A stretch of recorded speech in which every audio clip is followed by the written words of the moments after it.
Hello everyone, hope you're doing well. Today we're back in War Thunder and it's time to have a look at one of the new vehicles of the latest updates. This is the ME-264. It's the first, proper I suppose, heavy bomber that has graced Germany since the HE-177. A lot of people would point to the Ju-288 and all of that stuff, but I would say at least for a standard tech tree vehicle and for what it was personally designed for, the 264 is, the new big kid on the block. It's a 3.7 4-engine bomber. It can carry many different bomb loads, but the main one I would say is the 4,000 kilo one, because that means that you can take out all 3 bases at your BR and still have 1,000 kilos left to hit an airfield or another, string of AI. Now, when it comes to the machine, there has been a lot of controversy around it, basically because of its repair cost.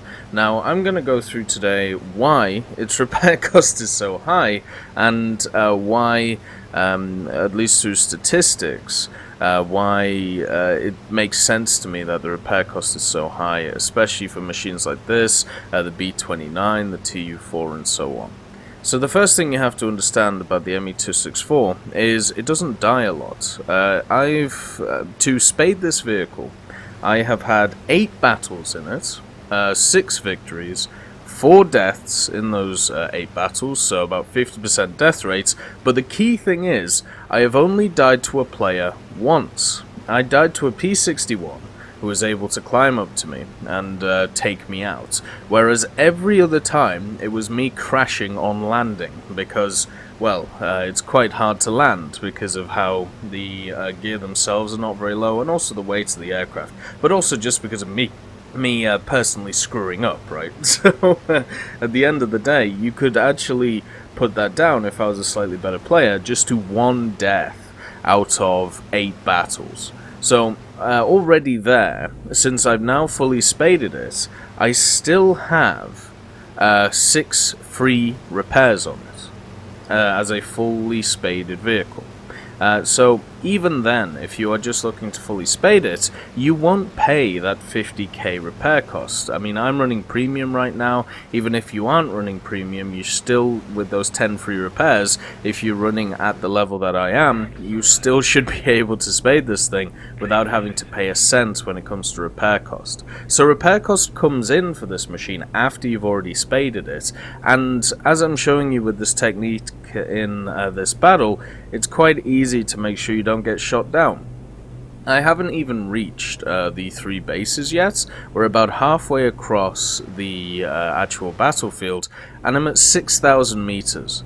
Now, this would be completely fine if this aircraft was a 6.0, 6.3, 6.7 vehicle, and it was facing stuff like I-225s, Griffin Spits, and other machines such as P-51Hs, but it isn't. It's a 3.7 vehicle. And there aren't many 3.7 vehicles, or around 3.7, which are any good at 6,000 meters or above. There are definitely a few if you get up-tiered, we can talk about some of the American planes, but that's the key word, up-tiered. So this thing can easily sit around 6,000 meters away from everyone, especially if they're Soviets, and especially if they're Japanese. And all you have to do is just bomb large targets at a distance. You bomb the bases and you bomb the airfield. 1 or 2,000 kilo bombs can do so much damage to an airfield in this game mode. You can do an absolute ton to it. And since the bombs, the 1,000 kilos, one-shot these bases, then you pretty much are making a ton of SL off them. In this match took 20 minutes. In the end, we do win it, and I will say that now, just so you can get an idea of what's going on. But for this match, I made 63,000 SL. So even if I died, I would have still made back, the repair cost of 53,000 and 10,000 on top of it. But I didn't die because of basically what I'm showing you here. And this is a general problem that we have with a few of these machines. The 177 is also in that bracket for me. The BV is not so much in that bracket anymore, basically because of the basically because of the fact that certain guns have been changed, so it's not as good as it used to be, but it's still a very good machine if played well.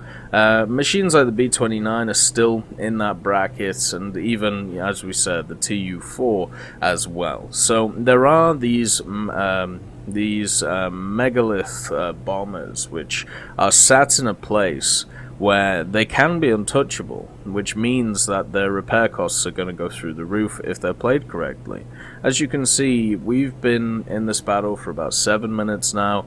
We've bombed 3/4 of a base. We're about to hit our second base. At this point, if I'd set up properly and there wasn't the BVs who got confused on where to bomb, I could have easily taken out the 3 bases and moved on to the airfield by now.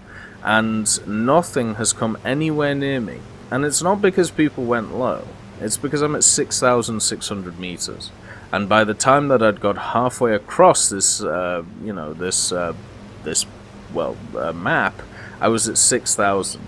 There is no plane that can really climb at that level in aerialistic at 3.7. The only one I can sort of think of which would be able to do it would be the P-61, or would be something that gets an air spawn, which is just solidly climbing at a 15-degree into you. And in order to do that, you have to have the mindset of being able to do that instead of working on something else. And we're still casually gaining altitude this whole time. Just got war emergency power on, we're not worrying about our oil or water temperatures or anything like that. And that bomb there, that just bombed out that base, that should tell you that you can just bomb out one singular base with one 1,000 kilo. It's as simple as that.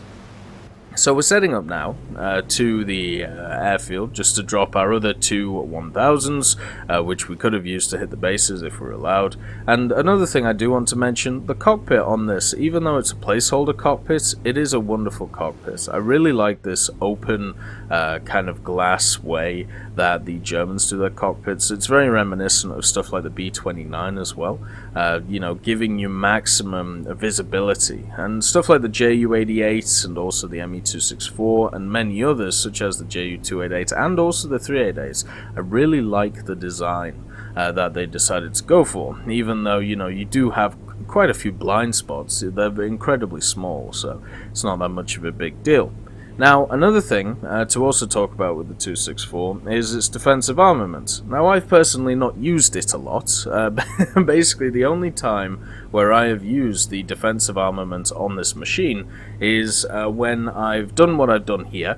I've, hit the bases, then hit the airfield, and then I have turned off my engine and coasted to or back to the airfield. And then I've either got jumped then, when my team has been annihilated, or I have been jumped just after taking off, and somebody jumps on me, because you don't actually take off in this machine. You get an air spawn after taking off, so therefore it's quite hard to get covered by the AA, or at least it's a little bit harder.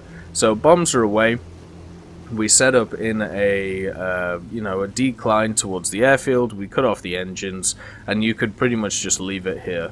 To coast. One of the issues with it actually is it's not great at losing speed.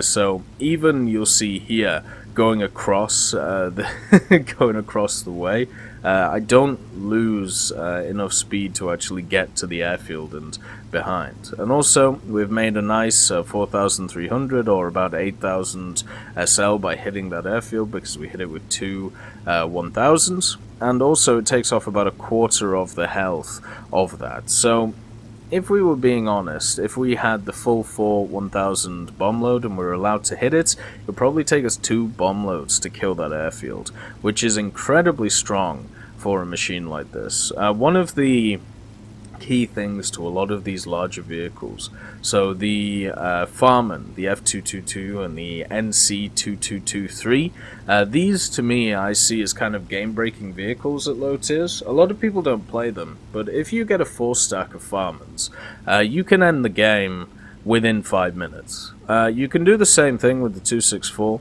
You can do the same. Well, I'm not sure with the HE-177 just because of the bomb layouts, but you could get definitely close to doing it. And then other machines, even like the B-29, you can still do it. And that is another problem with these larger bombers.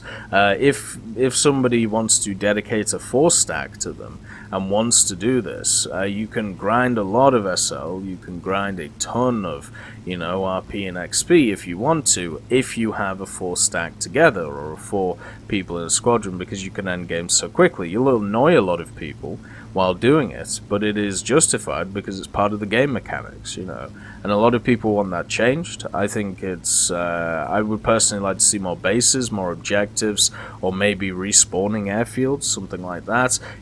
Some of the mechanics from Enduring Confrontation just kind of plastered into a realistic would work more for me than, just what we have right now. But yeah, it's a part of the system, and you just have to kind of get along with it. Anyway, back to the defensive armaments. So it's got 2 MG151s on the top, and as we know, MG151s are incredibly good in this game. Whether you're flying Germans, whether you're flying Italians, whether you're flying anything else that has MG151s, such as the French Naval, they're all incredibly good. They do a lot of damage, even just a single one. They can easily rip off wings, rip off tails, rip off anything you want, and therefore using it as a defensive armament is great. The only issue is that they both point upwards, and you can see them on the top here actually of the fuselage. There's also 2 waist gunners near the back MG 151. Now there was a bug where the right-hand gunner looking forward did not shoot. This was apparent on the dev server. It got to live server. I'm not sure if it still has not been fixed, but to be honest, it doesn't really make that much of a difference. As you can see, if you play the 264 like I am, which at least in my opinion is the efficient way to do it, you can see that you're not really going to get shot. And then you've obviously got an offensive armament in the front, which you saw in the cockpit before, which is more of a machine gun. So on your second go out, after you've dropped your bombs, after you've got your altitude, once you've lost it, once you've landed, which is, the process we're doing right now, then what you should do is try and stay low to the ground and use those MG151s to great effect to defend yourself. Because you don't have any guns looking downwards. You don't have anything underneath the ME-264. So if somebody tries to pitch up into you, then you're going to struggle. That's why the single actual death I had to an enemy was a P-61, because he sat under me with the 50 cals and he was able to pepper me to death while I was looking at a bomb load. He played incredibly well and played the situation perfectly when it come to trying to deal with the ME-264.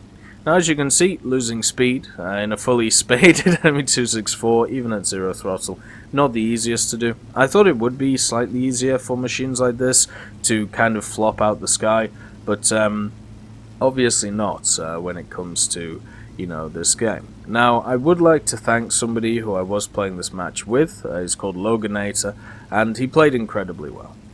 So he basically asked me, what do we do, because we are some of the last people in the match. Everyone else has gone as individuals to try and take on P-47s and Levechkins, and, well, lost, as you do. And the play here, which makes sense, is if you look at the ticket counter, we're winning on tickets.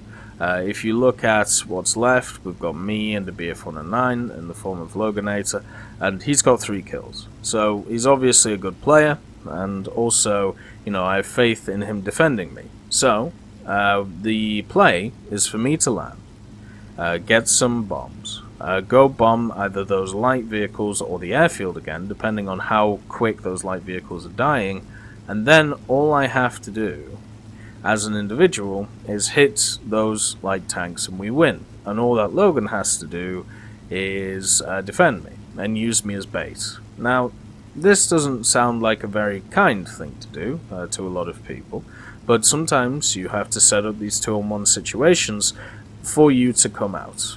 They have 4 players, we have 2. And the only way that we're going to be able to do anything about it is to be able to get them to attack me, the nice juicy target, and for Logan to kill them. And if they don't cock up, then that is the only way we're going to be able to do it. Now, as you can see, I'm still struggling to lose speed in this behemoth, but eventually I get it down to a level where it's happy. I have been criticized in the past for my angle of approach when it comes to landing, and I can understand why. I definitely have a pretty aggressive angle, and it doesn't really work too well if you're damaged in any way, but you can see how low the wheels are to the ground compared to everything else here. It's incredibly low with that, with everything else. So if you have a mini bounce, or if you have anything like that, the weight of the machine is going to come crashing down and you're going to break it. Which is why, out of, 8 battles, I've died 3 times trying to land the thing, because of my screw-ups, basically. But yeah, we sorted out what to do. As you can see, the ticket counter has changed quite dramatically, so therefore it's time to hit ground targets instead of hitting the airfield on this map. But you can see, hopefully, through this replay why the repair cost is so high. I've pretty much had 16 minutes of unabated flights. Nothing's attacked me, nothing's had to defend me. And that's because the climb rate of this thing is so crazy, and it gets the high altitude heavy bomber spawn. Now that is the key to this whole thing. So what makes machines like this good? What makes these machines annoying to play against for the average player? It is the high altitude spawn that they get. They get a crazy high altitude spawn, and because they also get they also get the great rate of climb, it means that you can get to 6,000 meters before you go across the map. Now this PEA gets ballsy. He actually plays this correctly. He tries to shoot, and then here he turns and tries to get in front of me. This is the best play, but he needed to do it earlier. He needed to a little bit earlier, because now you're in range of the MG151s and they'll one-shot you. So yeah, showing the power of the MG151s there. But if you took away the high altitude spawn that this ME264 has, then you would solve pretty much all the problems it has. Just give it a medium bomber spawn. That means that when it hits the enemy, it will get to about 4,000 or 5,000 meters, which is a lot more doable for the enemy team than 6,000 meters, because you can't see it from a single 264 point of view. You've got to see it from if there are 4 of these things and they're about to end the game. So if you see it from, a 4 point and they all have this crazy high spawn, you can see that you can get to about 6,500 meters before you hit the bases. Now that's way too high for the average plane at 3.7, especially within the first 5 minutes of the game. Also on top of this as well, if you just changed it to the medium bomber altitude, it would solve all of the issues, and you could even lower the repair cost of this machine, because I am sure it will get killed a lot more than it does now. Remember, now this is my 9th battle in it after the other 8, so 9th battle, 7 victories, 4 deaths.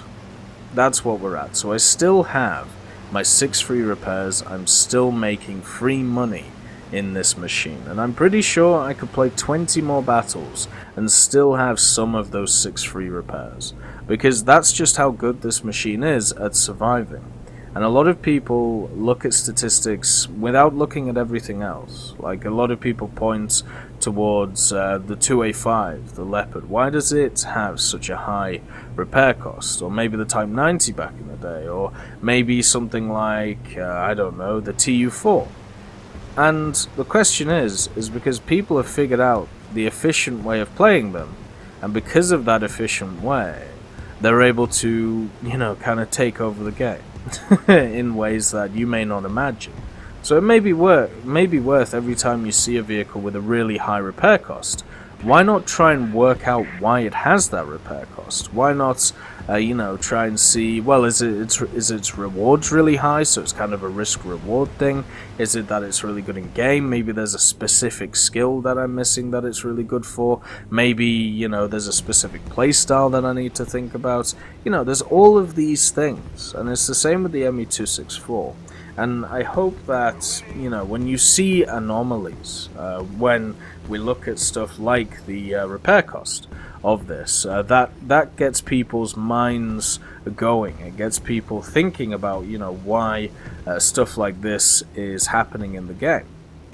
But anyway, yeah, for the ME-264, I would recommend either you put a BR, quite a decent BR increase. I would actually say it's 5.3, something like that, or you just drop its spawn to a medium bomber altitude instead of this high altitude bomber that it has, and that would completely fix the aircraft, and you wouldn't see situations like this, which are pretty much every match for me, at least in the ME-264. Anyway, we do win this match, as shown by this, and I hope you all have a wonderful day, and I'll see you next time. I'd just like to thank B. Young, Blackie, Daniel Stanton, John Reinman, Leonard Rudnick, Martinez, Matati, Moxie, Nick Graham, Alobrilo, Super Cacti, Elove Goats, and Seductive Trashcan for supporting the channel.